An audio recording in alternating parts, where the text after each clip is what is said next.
Hoje nós estamos recebendo a Andréa Machado, mais uma vez aqui no CriptoAdi, e a nossa conversa hoje vai ser em torno do estudo que nós publicamos, inclusive, em primeira mão aqui no Brasil, que é o Estudo Global de Tendências em PKI e IoT de 2021.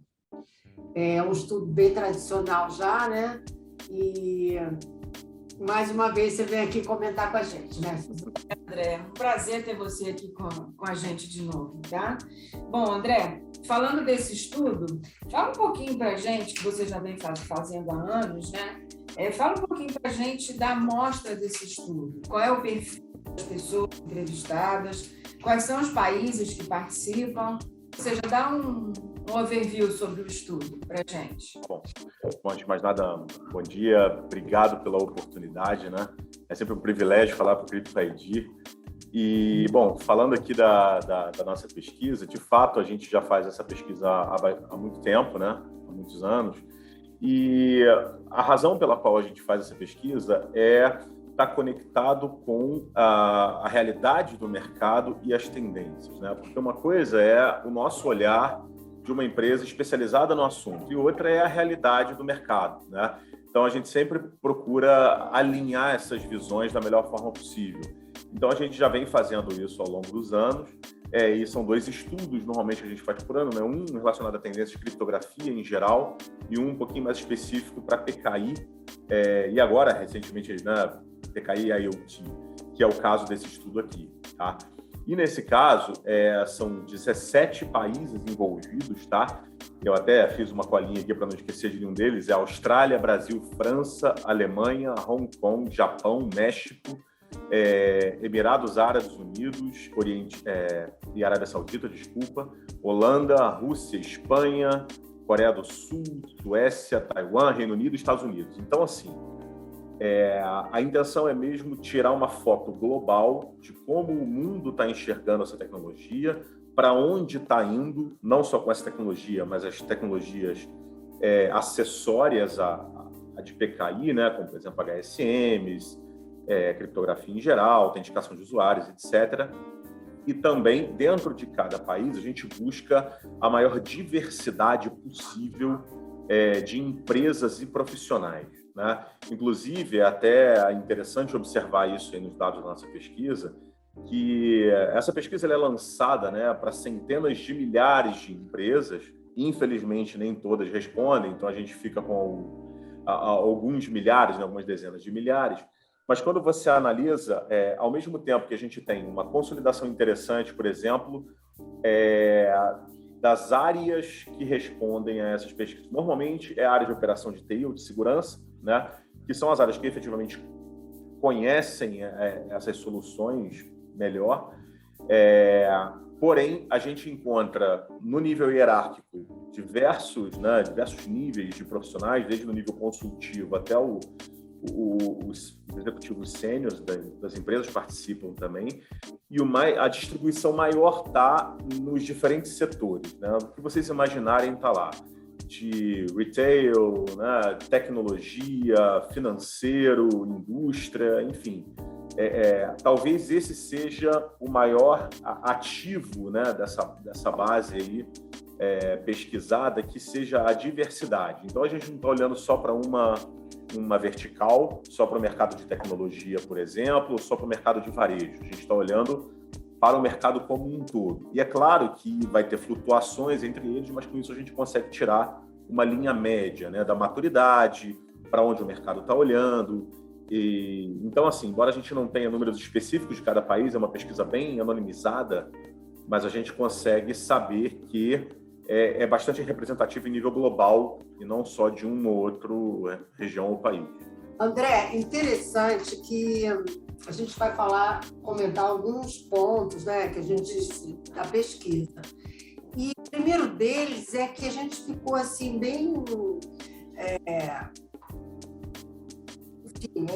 surpresa, né, com uma declaração aqui dos resultados que os profissionais de TI não sabem identificar dentro das suas empresas quem faz a gestão de PKI. Como assim não sabem? E quem deveria fazer? achou isso bem estranho, né? E outro dado interessante, você falou que a pesquisa foi respondida por área de TI e área de segurança. Ficou claro para vocês essa separação em todos esses países? Ou nem sei se vocês têm esse dado, mas se tivesse sido interessante, existe uma segregação dessas áreas nas empresas ou não? Vamos lá. Como eu falei, a gente tem empresas de todos os tamanhos e características, né? Mas, em geral, são empresas mais estruturadas, né? Que normalmente até têm condições de responder a uma pesquisa desse tipo. E eu me arrisco a dizer que, embora eu não tenha os dados concretos, sim, a gente observa sempre uma separação mais clara das áreas de operações, né? De TI e área de segurança. E a maior parte da resposta veio de áreas de operações de TI e não de área de segurança, o que é também curioso, né? E eu acho que isso já fala um pouco sobre essa falta, né, de clara de propriedade, né, o clear ownership em cima dessas soluções. E, na verdade, eu acredito que seja mais relacionado ao propósito do uso dessa PKI, tá? Porque a tecnologia de PKI em si, quando você não conhece bem o assunto, há uma tendência grande de pensar, isso é certificado digital. Claro, a gente está montando uma infraestrutura de chaves públicas que vai se traduzir em credenciais, que são conhecidas como certificado digital. Mas, né, quem conhece um pouco mais essa tecnologia sabe que envolve uma série de processos, tecnologias, etc., mas que se traduz lá na frente como certificado digital que é usado para um propósito. E aí o que eu acredito que aconteça muito, até por um pouco de falta de conhecimento sobre esse ambiente de PKI, é identificar a solução pelo propósito de uso daquele certificado. Então, se é, por exemplo, uma AC para um ambiente de VPN, isso talvez vá para a área de segurança ou para a área ali de infraestrutura, né? Mas se for para assinar documentos, dificilmente a área de TI vai se ver responsável por aquilo. Talvez a área legal ou a área de negócio seja indicada como dono daquela infraestrutura de PKI, né? Embora ela provavelmente vá ser implementada ali, mantida por alguém da área de TI, né, naturalmente, o dono daquela infraestrutura, daquele projeto, vai ser outra área. E aí, por aí que E por que eu falo isso? Eu já vi isso acontecer muitas vezes, né? Há alguns anos atrás, eu estava implementando um projeto que não era nem necessariamente de PKI, era o uso de certificados, né, emitidos do CP Brasil. Era uma implantação de um projeto de HSM para assinatura digital de documentos relacionados ao SAP de uma empresa. E, embora a infraestrutura cuidasse do equipamento em si, a área de negócio, muito associada à área de desenvolvimento, é que detinham toda a gestão das chaves, do equipamento, dos certificados, de propósito de uso. A área de TI nem sabia direito para que aquilo era usado. Então, isso eu acho que se perpetua até hoje, de novo, por um pouco de falta de conhecimento da tecnologia como um todo e por essa identificação dos certificados com o propósito de uso deles. Você tem razão. Até, por exemplo, certificado corporativo para fazer login em máquinas, assinar e-mails e tudo isso, tem muitas empresas que é o próprio RH, né? Que Exatamente, é um ótimo exemplo. Né? É verdade, eu não tinha lembrado disso. Então, mas num cenário de tantos problemas de segurança que a gente vê, como ataques e pedidos de resgate, é interessante a gente ver que a área de segurança ainda não recebe recurso financeiro suficiente para isso, né? Por que você acha que acontece isso? E por que não tem treinamento? Por que não tem gerenciamento de PKI adequado? Como você mesmo mencionou aí, fica dividido. Ora é num lugar, ora é no outro. Quem saber exatamente quem é o responsável e tudo mais. Deveria ter uma política, um processo definido que as pessoas identificassem como por exemplo, o banco tem que ficar numa área financeira, a contratação tem que ficar no RH. Esse tipo de definição que já existe cristalizada no mercado. Perfeito. Bom, eu acho que isso está associado aí também a essa questão da falta de conhecimento profundo dessa tecnologia, né? Que acaba, por vezes, associando um ambiente de PKI a casos específicos, para um caso de uso ou outro. Tanto é que é muito comum a gente ver mais de um ambiente de PKI dentro de uma mesma organização, quando, na verdade, na maioria dos casos, pudesse ser, e talvez devesse ser, uma grande infraestrutura de PKI com mais de uma AC, né? Onde você pudesse ter, por exemplo, uma grande infraestrutura de PKI usando a mesma plataforma tecnológica, mas com duas raízes diferentes, uma para operação interna, uma para operação externa, com ACs online diferentes, mas tudo mais concentrado com uma gestão na área de segurança, né? Que a área de segurança comandasse esse show, tivesse a propriedade de tudo isso e, claro, envolvesse as áreas clientes para cada caso de uso, não há a menor dúvida disso, né? Mas o que acaba se observando, de novo, é isso. Bom, como isso aqui é uma AC para assinatura de e-mail, né? Fora aquela discussão de quem vai ser o dono dessa infraestrutura aqui, desse projeto, quem realmente precisa estar envolvido nisso? Precisa ser a área de segurança? Não. Então, isso aqui vai ser a área de negócio, essa verba vai ser de lá e ela acaba não sendo corretamente usada para isso, né? Outro fenômeno que a gente tem observado já há algum tempo, né? Isso na pandemia não foi tão diferente assim, é uma visão de que a PKI, né, não é talvez uma solução tanto de segurança, mas de um propósito de negócio, né? E, claro, é uma solução de segurança extremamente eficiente para autenticar usuários, e isso serve a diferentes propósitos do negócio, não há dúvida disso. Mas é essencialmente uma solução de segurança, talvez uma das mais vitais dentro da organização, uma infraestrutura de segurança de uma organização hoje, né? Uma vez que o perímetro deixou de existir, hoje faz muito mais sentido você direcionar uma verba de soluções de perímetro, como firewalls, né, e análise de intrusão, também para a área de proteção de dados e gestão dessas credenciais.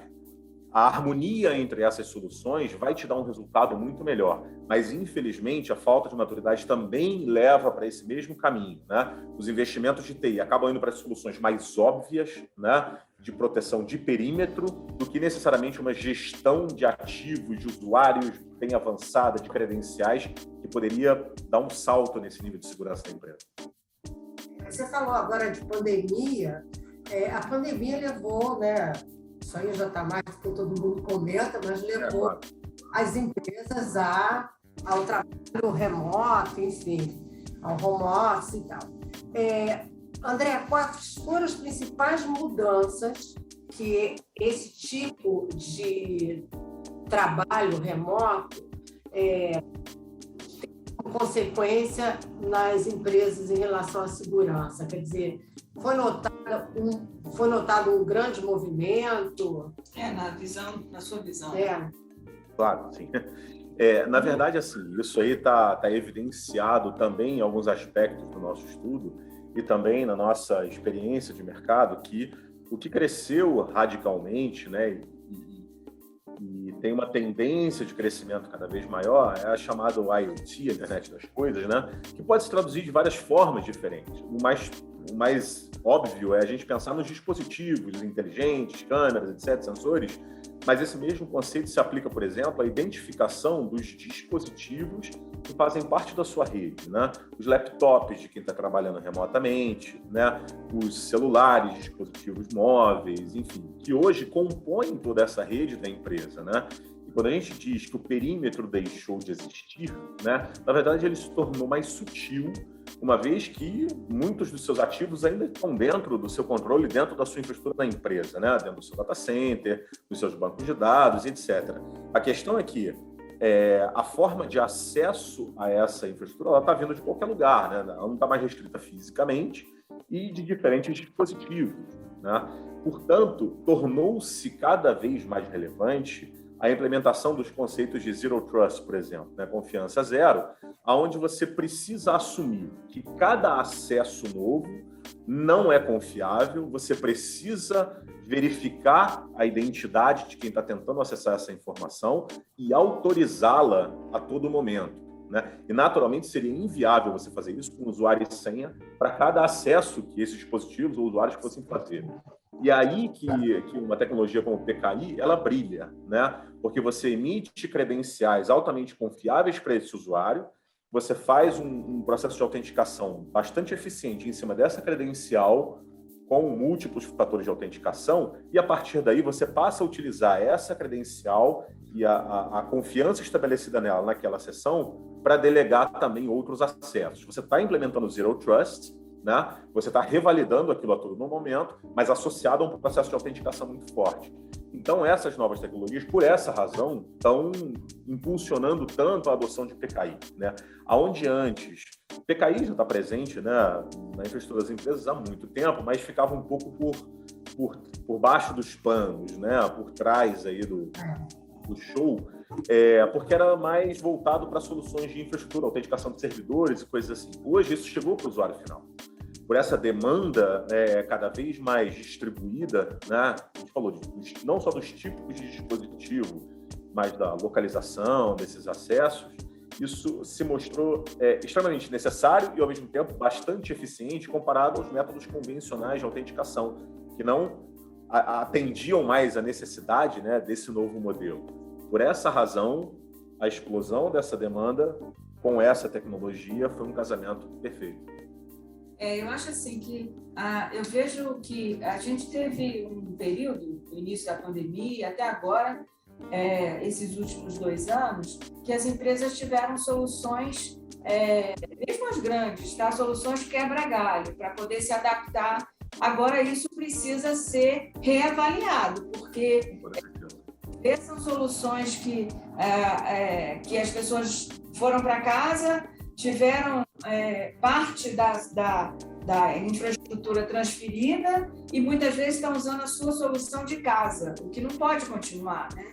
Ela tem uma solução definitiva, mesmo que use a solução de casa, tem que ter uma solução definitiva, né? Em que proteja os ambientes da empresa também, né? Que elas estão acessando. Então, você estava falando dessa amplitude da PKI. E só para a gente entender, hoje, quem demanda mais o PKI? Porque a gente sabe que o certificado digital identifica pessoas, empresas, equipamentos, aplicações, etc. Assim, lá no começo era mais um SSL, né? E depois começou a vir outro tipo de utilização. Tal. Quem é a aplicação que mais demanda hoje pelas aplicações de PKI? Bom, falando da nossa experiência, do que a gente sabe que tem no mercado, né, da realidade, continua sendo o SSL, disparado, porque hoje é quase que natural você pensar, você vai botar qualquer site no ar, né, qualquer serviço no ar que envolva qualquer informação sensível, e hoje tudo envolve informação sensível, é quase que inconcebível você fazer isso por um canal inseguro, né? E o SSL, né, hoje em dia o TLS, mas como a gente conhece comercialmente como SSL, ele é a solução óbvia, que é eficiente e que está presente e é suportado por praticamente qualquer aplicação no mercado. Então, as soluções de TLS, elas são ainda amplamente disparado as que mais demandam, aonde mais se utiliza a tecnologia de PKI hoje, tá? É claro que determinados mercados estão observando fenômenos diferentes, né? Por exemplo, na Europa, assim como no Brasil, já tem uma maturidade maior em relação à assinatura de documentos, né? Principalmente em relacionamento com o governo. Então, você tem a identificação das empresas e do cidadão também com uma presença muito forte. A nossa CP Brasil aqui e os projetos de eIDAS na Europa, né? Os Estados Unidos já está vindo também nesse movimento, mas ainda não é tão forte lá, né? Então, de novo, o SSL ainda é o mais presente, mas aí, de novo, sob o ponto de vista do estudo, já se aponta para uma tendência muito forte de uso da PKI em ambientes IoT, por uma demanda forte de autenticação segura dos dispositivos em geral, né? E também aplicações em nuvem. Porque uma vez que você distribui o seu processamento, você utiliza um provedor de serviços em nuvem, essa autenticação ela não pode mais ser feita na base da infraestrutura. Isso perde o sentido. Você precisa trazer isso para o nível do usuário, né? E com a amplitude, diversidade dessas demandas, está tudo convergindo para o uso desse tipo de tecnologia. Então, resumindo, hoje ainda se observa muito SSL, né, com assinatura de documentos na sequência, mas a tendência do crescimento de IoT e consumo de serviços em nuvem é exponencial. A IoT vai explodir a demanda nesse mercado. Eu tenho até uma colinha aqui, que é o seguinte: em relação às tendências mais importantes do estímulo à implantação da aplicação de PKIs no Brasil, a Internet das Coisas aparece com 50% das respostas, a mobilidade para consumidores, 49%, e serviços baseados em nuvem, 39%.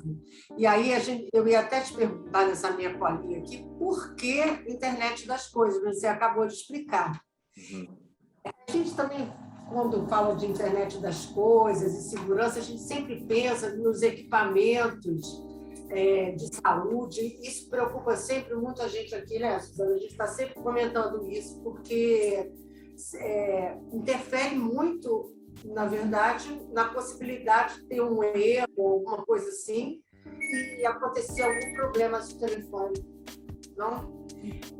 De acontecer algum problema ligado justamente a um risco de vida, né? E eu sempre conto uma história, que a Suzana já não aguenta mais escutar essa história, mas eu vou contar porque eu acho que ilustra muito bem. A Suzana estava dirigindo um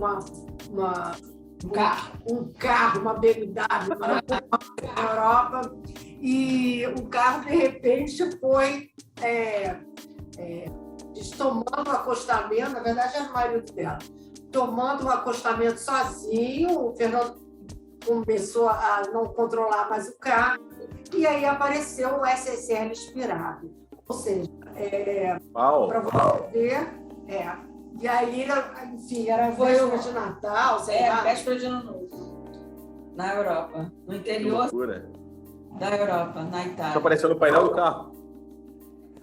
Assim, na realidade, a gente ficou, o carro foi perdendo, a gente foi perdendo o controle do carro, e ele foi como se reduzindo a velocidade, ele mesmo sozinho, como se ele estivesse tomando o controle. A decisão, né? E aí ele foi como se estivesse procurando um acostamento. Como era uma autoestrada de muita velocidade, não tinha acostamento. Era uma cidade de estação de esqui. Então, as pessoas não têm acostamento assim. Então, ele foi durante algum tempo ainda procurando um acostamento. Quando tinha um espaço para parar, ele parou. Parou e desligou e não ligava mais de jeito nenhum. E aí ela sabia tudo, porque a gente tinha acabado de fazer uma reportagem. Eu sabia tudo, vírgula, né? Até você descobrir o que demorou, né? Porque eu não fui olhar direto no painel. E o cara chegou para consertar e tudo mais. Aí depois é que eu procurando alguma outra coisa para o cara, para o mecânico, né? Que eu vi lá. E aí, olha, nós tínhamos feito assim, e aí o carro não ligou nem para subir no reboque, nem que loucura. Manual ele ligava. Deixa eu falar, a gente tinha feito uma reportagem sobre como os hackers invadem e tomam posse dos carros, não foi? Foi até um americano que ela entrevistou. E também nós tínhamos publicado uma matéria justamente falando que cada carro BMW tem mais de 100 SSLs instalados, né? Para IoT. Então, é bem interessante e até, eu vou até ligar uma outra questão aqui, que é o seguinte. Esse tipo de uso de SSL em IoT vai ser, daqui a uns anos, uma expansão enorme, né? Porque você imagina que todos esses dispositivos vão estar protegidos, etc.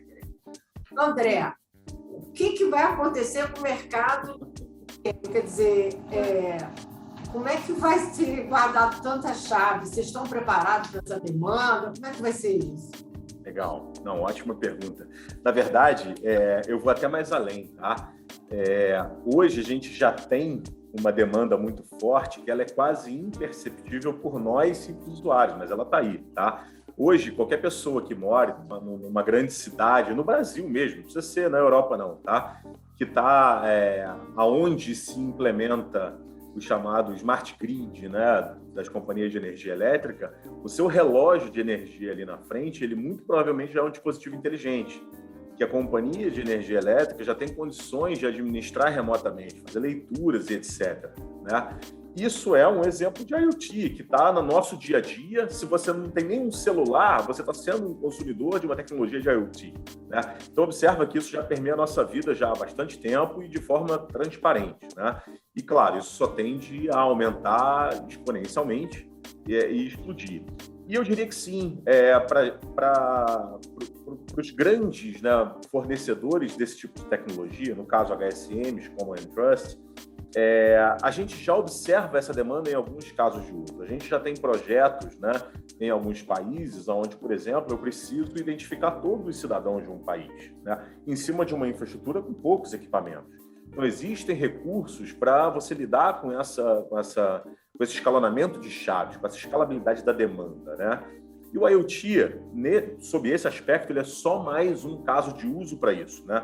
Naturalmente, é um caso de uso muito significativo e tem demandas muito específicas, mas, por exemplo, ele demanda muito do ambiente de PKI no momento da emissão dessa credencial para o dispositivo. Mas o dia a dia do uso desse dispositivo não envolve necessariamente os principais processos de PKI. Envolve, sim, a validação daquela credencial, né? Mas a demanda, ela tende a ser diferente. Ela é mais voltada no momento da emissão das credenciais que necessariamente do uso. No uso, a gente vai observar a validação. Deixa eu fazer uma pergunta, eu posso estar falando uma bobagem. Nesse caso, por exemplo, os equipamentos não vão ter uma chave pública? Na verdade, sim, mas observa que, dependendo do tipo do dispositivo, e boa parte deles se comporta dessa forma, o próprio equipamento é que hospeda as chaves, né? Ele tem a própria chave privada e tem uma chave pública que vai ser certificado por uma C. Então, o ambiente de PKI, nesse momento, ele precisa se envolver para emitir a credencial para aquele par de chaves que está armazenado no próprio dispositivo, mas não necessariamente ele precisa ficar armazenado dentro do HSM centralizado. Já outros projetos, não. Como eu falei, como eu citei esse de alguns países, você tem as chaves dos cidadãos armazenadas nos HSMs em nuvem.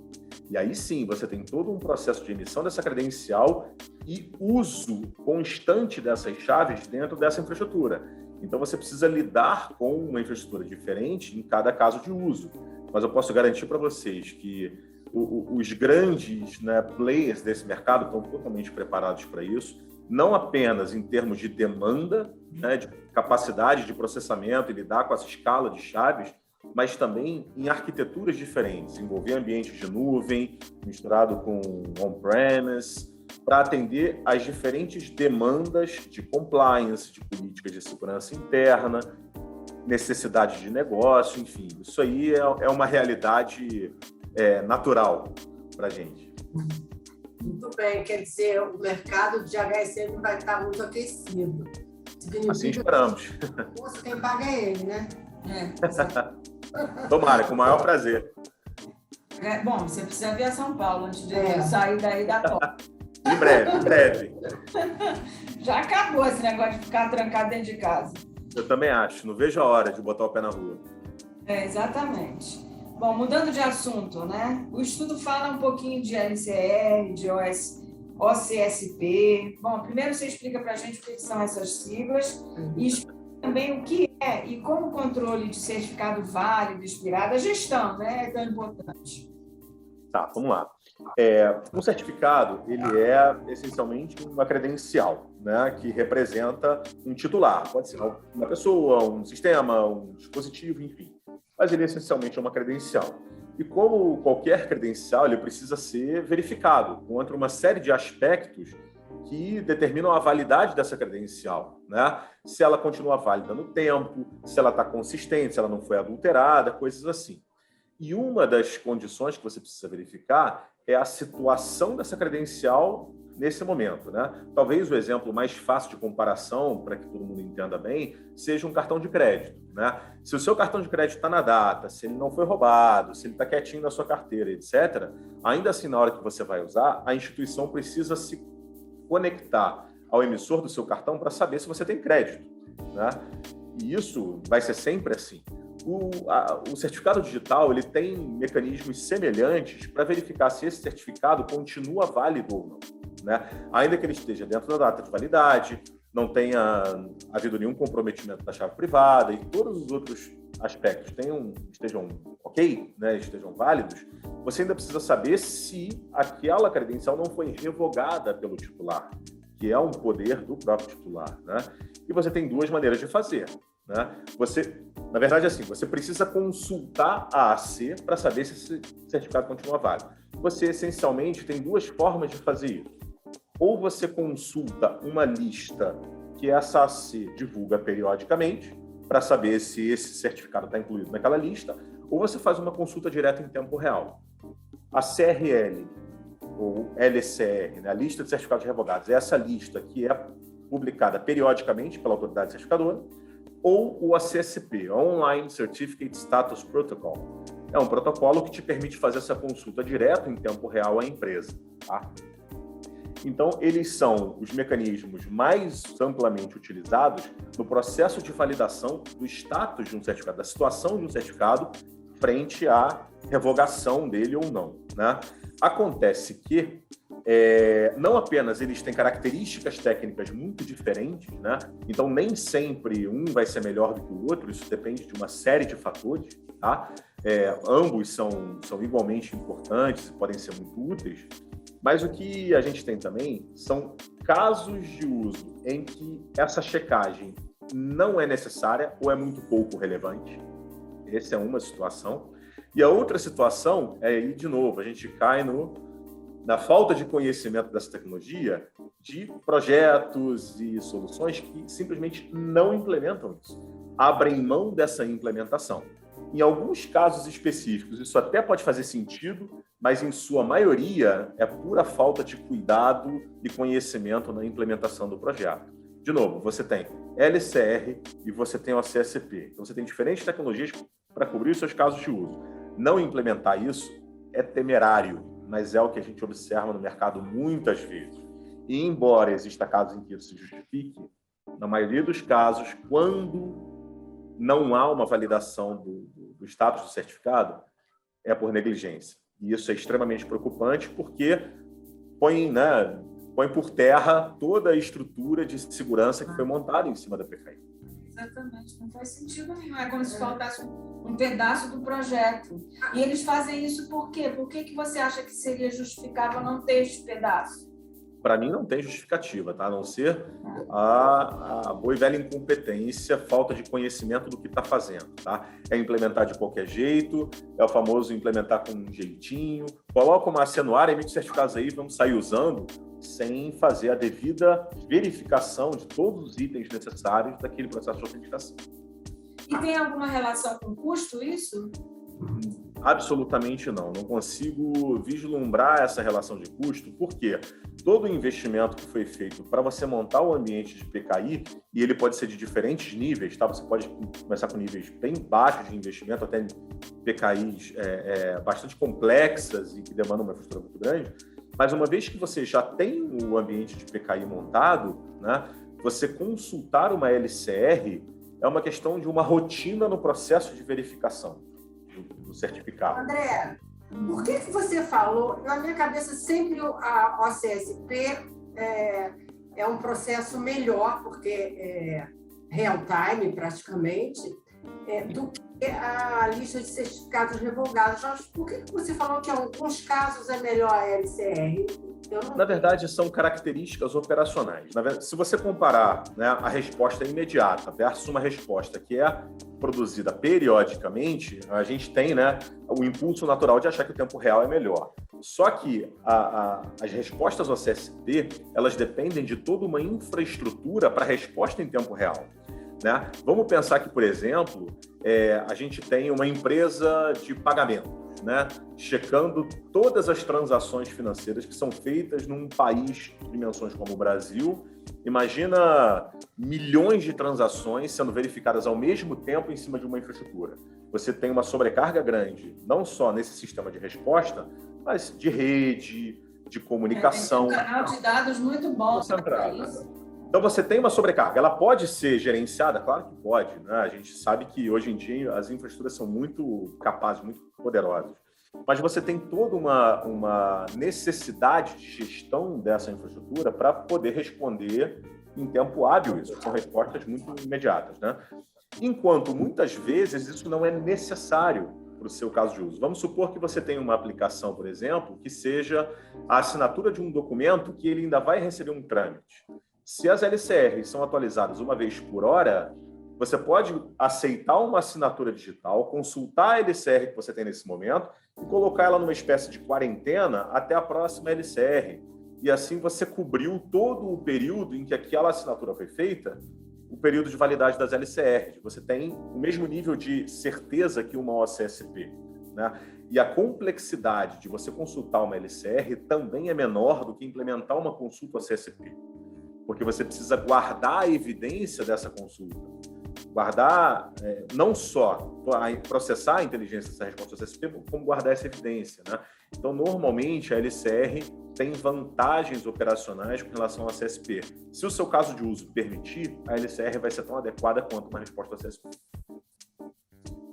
Bom, para finalizar, faltou alguma coisa que a gente não cobriu no assunto que você acha que seja relevante? Olha, é muito difícil, porque vocês, como sempre, fazem um excelente trabalho de extrair desse conteúdo o que é realmente relevante, não? Com toda certeza. No máximo aqui, eu destacaria um pouco mais da realidade brasileira, né? Como a gente estava falando aqui de necessidade, né, de conhecer melhor essa tecnologia que está sendo implementada, né? E isso passa por investimentos. Às vezes não é nem um investimento financeiro tão maciço assim, mas de pegar um profissional e dedicá-lo a esse tema, para que conheça bem esse tema, se qualificar para poder conduzir bem o ambiente de PKI, né? O estudo também apontou que a falta de pessoal qualificado é um problema grande, isso não só aqui em escala global, né? Aqui é só mais um exemplo. Então, o Brasil, ele tem lá suas dificuldades burocráticas e de custo, né, que a gente sabe do país, que implementar certas tecnologias pode ser difícil. Por exemplo, um HSM é um equipamento que ele tem um investimento razoável, que é totalmente justificado, ele se paga, mas que, infelizmente, nem todas as empresas têm condições de fazer, né? Porém, todas as empresas têm condições de qualificar melhor o seu profissional, né, de dar a ele o espaço, o tempo necessário para conhecer melhor esse assunto. Hoje, a informação é muito farta na internet, né, até mesmo pelas empresas especializadas, para que essas pessoas se qualifiquem melhor e que implementem os projetos da melhor forma possível. A gente tem software livre que permite a implementação de PKI para empresas que acreditem mais nessa filosofia, né, porque não necessariamente é mais barato, é uma questão filosófica mesmo, né? Então, assim, o que eu só destacaria aqui de toda essa conversa, que também observando os resultados desse estudo, é que a demanda, ela já existe, ela está aqui, a tendência de crescimento exponencial, né? Principalmente para alguns casos, como a IoT, a adoção de soluções em nuvem, mas a gente já tem essa necessidade, né? E aqui no Brasil não é diferente. Essa necessidade existe, as empresas daqui estão precisando implementar esse tipo de tecnologia e precisam direcionar melhor os seus investimentos, né? De repente, tirar um pouquinho daquele orçamento ali das soluções de perímetro e trazer para as soluções de proteção de dados, qualificação do profissional, investir num equipamento de segurança adequado para operar aquela infraestrutura. E, infelizmente, no Brasil, o nível de maturidade ainda é um dificultador disso. Mas é o que me sobrou para destacar aqui desse estudo no nosso papo. Eu complementaria também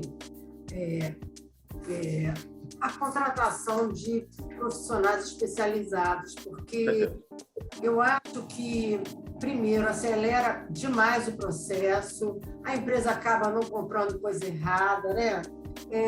Vou até citar nosso querido amigo Sérgio Leal, que diz PKI não é para amadores. É perfeito, essa citação do Sérgio é perfeita. Eu sempre gosto de repetir isso, porque é verdade, não é uma coisa simples. Ela se torna simples depois de implementada. Quando é bem feita. Ela tem um custo-benefício maravilhoso, porque você protege os ativos eletrônicos da sua empresa, você reduz o risco de sequestro de dados, uma série de coisas. Quer dizer, é quase um seguro, né?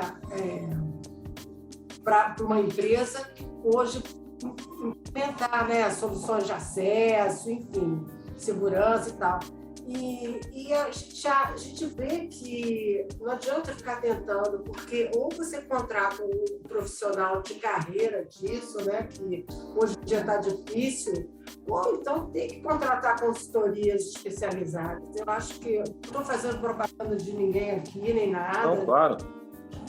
Vende consultoria, mas é uma constatação que a gente faz aqui dessa janela que a gente está. Eu acho que assim, os profissionais dessa área já começam, eu acho que já deveria ter, na hora que você procura uma formação, né?